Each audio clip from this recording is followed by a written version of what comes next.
Agora são 8h03. Como eu falei, tem entrevista importante aqui no Expresso CNN para a gente falar sobre o momento da pandemia aqui no Brasil, o aumento de casos registrados depois da virada do ano.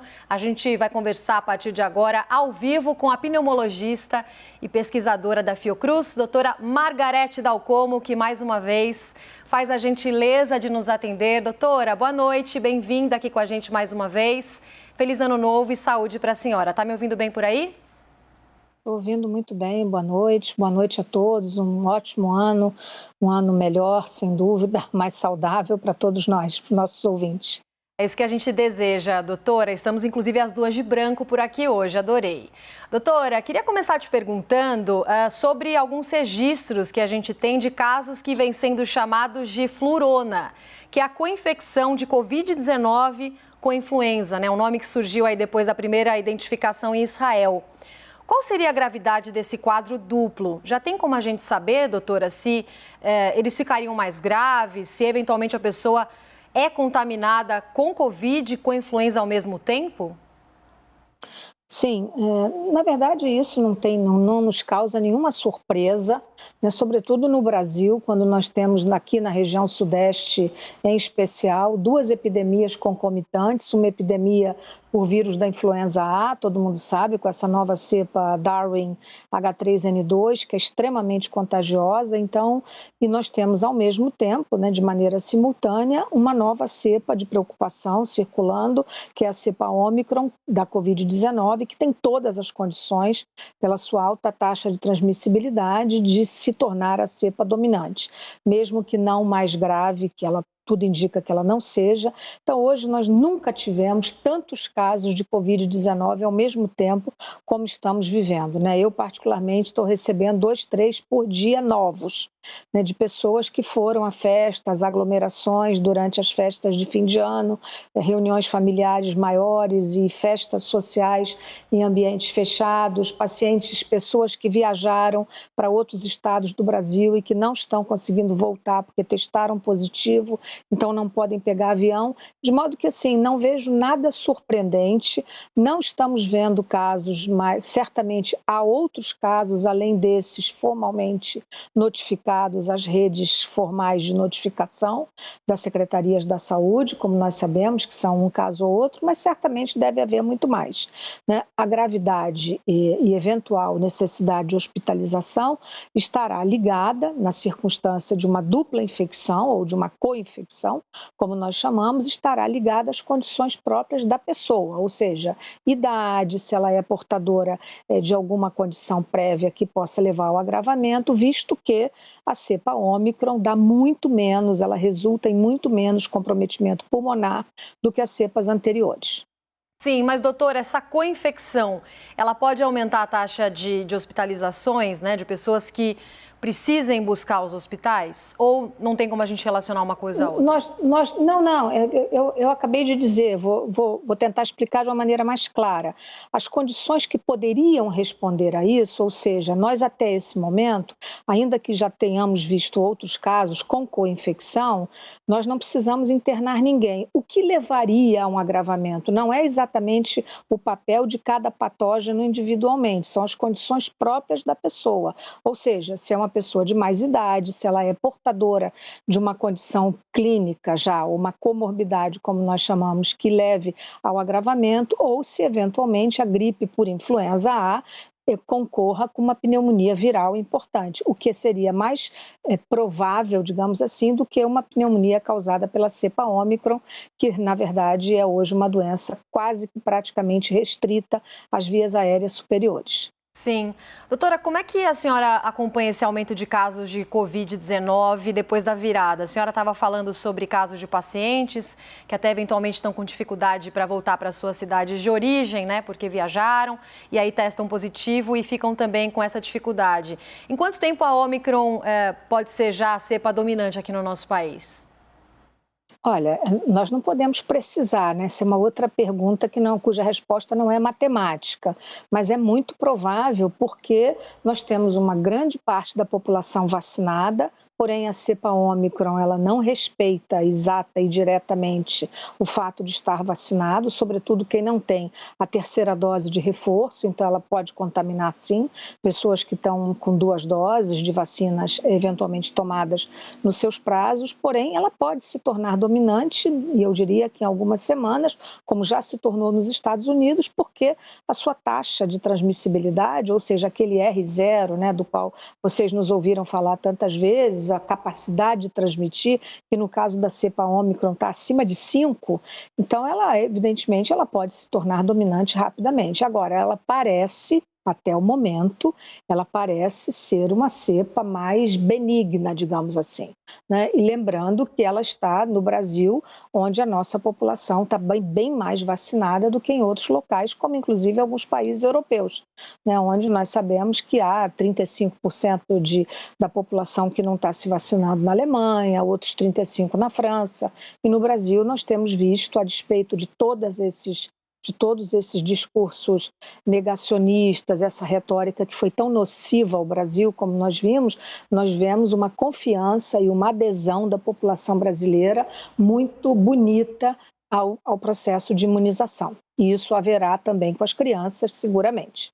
Com certeza. E, doutora, aliás, já que a senhora tocou nesse ponto, nesse momento que a gente está acompanhando registros de casos de Covid-19, depois da virada do Ano Novo, qual que é a importância de fazer a vacinação das crianças menores neste momento? Eu te pergunto isso porque há uma discussão, há muitas informações circulando na internet. Qual é a segurança, né, que a gente já conhece sobre vacinar esse público de crianças de 5 a 11 anos de idade? Muita informação, a informação gerada foi extremamente robusta. Dos estudos feitos, eu estou falando estritamente da vacina da Pfizer, que foi aquela estudada, publicada e regulatoriamente aprovada, né? Foi feito estudo com 6.000 crianças. Os Estados Unidos, né, até escrevi isso no artigo que sai amanhã, no jornal de grande circulação aqui, os Estados Unidos publicou pelo CDC agora, ontem, na verdade, no número de ontem, mostrando que no banco de dados que eles fizeram entre novembro e até o final do mês de dezembro, analisando uma quantidade enorme, onde usuários e profissionais de saúde poderiam registrar efeitos adversos, em 98,5% os efeitos adversos foram dor local, uma coisa muito leve que não tem nenhuma relevância. Portanto, a vacina da Pfizer, ela mostrou de maneira robusta e consistente muita segurança para essa faixa etária, eu diria mesmo, uma segurança maior do que aquela que foi já demonstrada nos estudos para a população adolescente, considerando a taxa de efeitos adversos ocorrido.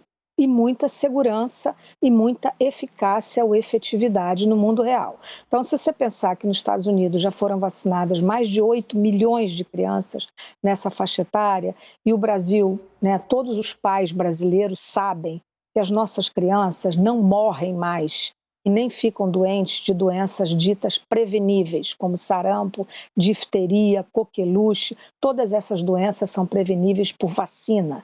Então, não há dúvida de que toda essa celeuma inutilmente criada, essa tolice toda de audiência pública, tudo isso, na verdade, não vai influenciar negativamente uma população que tem, na prática, o resultado benéfico do que é vacinar as nossas crianças contra uma doença prevenível. Com certeza. Doutora, o Leandro Rezende está no Rio de Janeiro e tem uma pergunta para a senhora também. Fala, Leandro. Obrigado, Roberta. Doutora Margarete, obrigado por estar conversando com a gente também. Amanhã a gente vai ter essa audiência pública para o governo discutir a vacinação de crianças.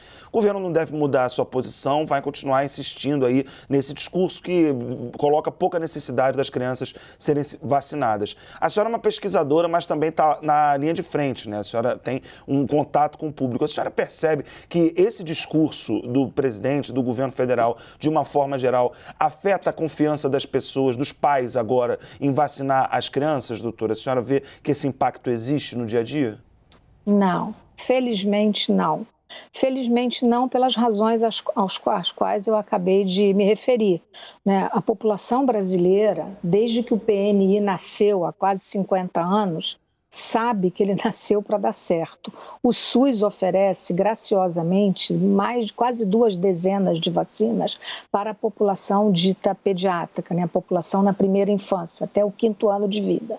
Então, os pais orgulhosamente mostram, né, eu trabalho numa área assistencial e vejo isso, o orgulho com o qual os pais mostram as cadernetinhas de vacinação completas dos seus filhos. O brasileiro sabe, na prática, que o que diminuiu a mortalidade infantil no Brasil foram as vacinas aplicadas corretamente. Ninguém morre mais de difteria, de todas essas doenças às quais eu acabei de aludir há pouco. Então, na verdade, eu acho que, digamos, o nocivo que essa retórica representou, ela não vai ser capaz de contagiar a população brasileira no mau sentido. Eu acho que a população brasileira tem a prova viva de ter os seus filhos vacinados, de cumprirem o calendário de vacinação proposto pelo PNI de maneira muito adequada e, sobretudo, né, muitos de nós, estamos permanentemente traduzindo a informação dos estudos científicos publicados, tanto em relação aos problemas que possam eventualmente ter havido, quanto aos resultados altamente positivos desses estudos feitos. Então, eu não tenho a menor dúvida. E depois eu queria fazer um último comentário, Rezende, em relação assim, à infelicidade do exemplo que foi dado de que o número de mortes, o Brasil foi o país, talvez o maior, um dos maiores, onde mais se morreu criança dessa faixa etária por Covid-19.